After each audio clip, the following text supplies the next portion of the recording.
ময়মনসিংহের গফরগাঁও উপজেলার পাগলা থানার শাকচূড়া এবং আমাটিয়া দুর্গাপূজা মণ্ডপ পরিদর্শন করেছেন বিএনপি নেতা অ্যাডভোকেট আল ফাতাহ খান। এ সময় তিনি পূজার আয়োজকদের আর্থিক সহযোগিতাও প্রদান করেন। বিস্তারিত দেখুন দিন মোহাম্মদের প্রতিবেদনে। ময়মনসিংহের গফরগাঁও উপজেলার পাগলা থানাধীন শাকচূড়া ও আমাটিয়া দুর্গাপূজা মণ্ডপের সোমবার পরিদর্শন করেন ময়মনসিংহ দক্ষিণ জেলা বিএনপির সাবেক যুগ্ম আহ্বায়ক ও বর্তমান সদস্য অ্যাডভোকেট আল ফাতাহ খান। স্থানীয় হিন্দু সম্প্রদায়ের অন্যতম বৃহৎ ধর্মীয় উৎসব দুর্গাপূজা উপলক্ষে আয়োজিত অনুষ্ঠানে তিনি অংশ নেন এবং আয়োজকদের সঙ্গে শুভেচ্ছা বিনিময় করেন।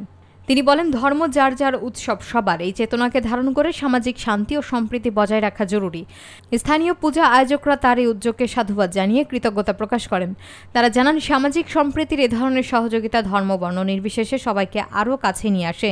অ্যাডভোকেট আল ফাতাহ খান আসন্ন জাতীয় সংসদ নির্বাচনে ময়মনসিংহ 10 আসনের ধানের শীষের মনোনয়ন প্রত্যাশী হিসেবেও পরিচিত।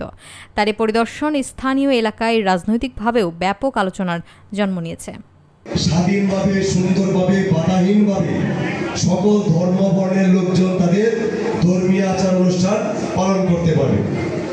সেই দিক থেকে বাংলাদেশ সবার সেরা দেশ, যেখানে আমরা সকল সম্প্রদায়ের লোকজন স্বাধীনভাবে আমাদের ধর্ম পরিচালনা করতে পারি। আর ইতিহাস একটি অনেক বড় জিনিস। আপনারা যারা হিন্দু সম্প্রদায়ের লোকজন আছেন কিংবা অন্যান্য সম্প্রদায়ের লোকজন আছেন, বিগত 15 বছর, 16 বছর, 17 বছর কি অবস্থায় আপনারা ছিলেন আমাদের যে ভালো আপনারা বলতে পারবেন। গত 2 বছর যাবৎ আপনারা কেমনভাবে আছেন, প্রোগ্রাম কেমনভাবে করতে পারতেছেন, সেটাও আপনারা ভালো মতামত দিতে পারবেন। আমি আপনাদের এলাকার সন্তান, আমাদের নির্বাচন সন্নিকটে। আশা করা যায় যদি সকল কথাবার্তা ঠিক থাকে তাহলে আগামী ফেব্রুয়ারি মাসে প্রথম দিকে নির্বাচন হবে।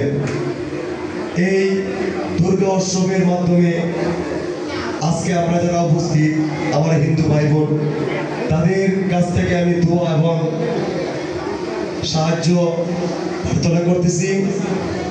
যদি আল্লাহ আমাকে তৌফিক দেন, আমি দানের শেষ নিয়ে আসতে পারি, অবশ্যই আপনাদের সর্বসহযোগিতা আমি এলাকাবাসী যদি বেঁচে থাকি।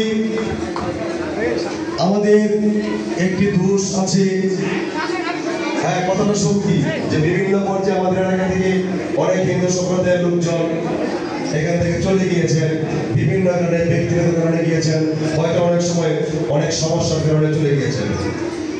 যতদিন বেঁচে আছি চেষ্টা করব যাতে অন্য জায়গায় যদি হিন্দু সম্প্রদায়ের জায়গা না হয়, 5 ভাগে তাদের জায়গা হয়, 5 ভাগ তাদের জন্য একটি নিরাপদ জনপদ হবে। আমার বাড়ি এখানে, আপনারা স্বাধীনভাবে মন খুলে কোনো ধরনের দ্বিধাদ্বন্দ্ব না করে সবার সাথে মিলেমিশে কাজ করেন। নিজের ব্যক্তিগত বিসর্জন দেওয়ার কোনো প্রয়োজন নাই। যদি কোনো সমস্যা হয় তৎক্ষণাৎ আমাদেরকে জানাবেন। আমরা চেষ্টা করব আপনাদের কাঁধে কাঁধ মিলে আপনাদের সাথে থাকে সকল ধরনের সমস্যা যাতে সমাধান করতে পারি। আর আপনাদের এই সম্প্রদায়ের উন্নয়নের জন্য, আপনাদের সকল ধরনের সমস্যা দূর করার জন্য সর্বক্ষণ আমি আছি আপনাদের পাশে। আপনারা সুন্দরভাবে একান্তবদ্ধভাবে নিজেদের ভিতর ঐক্যের ভিত্তিতে এখানে বসবাস করেন, আপনাদের কার্যকলাপ চালান এবং আপনারা প্রমাণ করেন যে হ্যাঁ 5 ভাগ সকল ধর্ম বর্ণ গোষ্ঠীর জন্য একটি নিরাপদ আশ্রয়। আর আপনাদের সকলের কাছে জানুবাড়ি যারা আছে লক্ষ্মী দিদা, এখানে যারা আমাদের বৌদি আছেন, চাচি আছেন, জেঠি আছেন, নতুন অনেকে আছেন, আপনাদের যারা আমাদের বৌদি হন কিংবা চাচি হন কিংবা বোন হন, তাদের কাছে আমার আবেদন থাকবে যে আপনারা ঘরোয়াভাবে একটু আলাপ আলোচনা করে যাতে আমরা একান্তবদ্ধভাবে সামনের দিনগুলি কাটাতে পারি এবং যদি নমিনেশন নিয়ে আসি আমরা ধানের শীষকে ভোট দিয়ে জয়যুক্ত করতে পারি। সে আশা ব্যক্ত করতেছি। আর আপনাদের সকলের হাতে 31 দফা কর্মসূচির লিফলেট দিয়েছি। আমার ছোট ভাই শরীফ যে কথা বলেছেন, এই 31 দফা যদি বাস্তবায়ন করা সম্ভব হয়, শহীদ রাষ্ট্রপতির স্বপ্নের সোনার বাংলাদেশ, স্বনির্ভর বাংলাদেশ এবং বৈষম্যহীন বাংলাদেশ গঠন করার কোনো ব্যাপারই না। 31 দফা কর্মসূচি বাস্তবায়ন করার জন্য আপনাদের সকলের সহযোগিতা কামনা করে এই শারদীয় দুর্গোৎসবের শুভেচ্ছা জ্ঞাপন করে আপনাদের সকলের সুস্বাস্থ্য কামনা করে আমি আমার বক্তব্য শেষ করছি। খোদা হাফেজ।